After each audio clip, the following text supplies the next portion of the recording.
نفس الكلمه اياها، لسه واحد باعتها لي، يا ريتني استثمرت من 5 سنين. طبعا دي اكتر كلمه بنسمعها من الناس المترددين اللي شافوا الاسعار من 5 سنين واتاخروا في قرار الشراء وشافوا الاسعار النهارده بقت فين.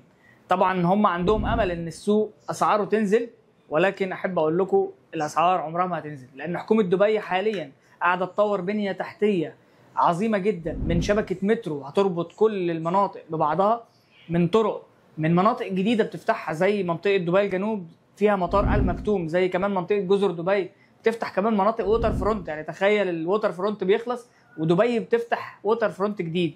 فحابب اقول لكم ان اللي فاتك من 5 سنين مش هتقدر تعوضه ال5 سنين الجايين الا اذا وصلت معايا دلوقتي، علشان في فرص دلوقتي ينفع تدبل لك استثماراتك في ال5 سنين الجايين. فلازم تتواصل معانا دلوقتي عشان نقدر نساعدك تدخل عالم الاستثمار العقاري وتكون مطمن على فلوسك وتكون مطمن على استثماراتك.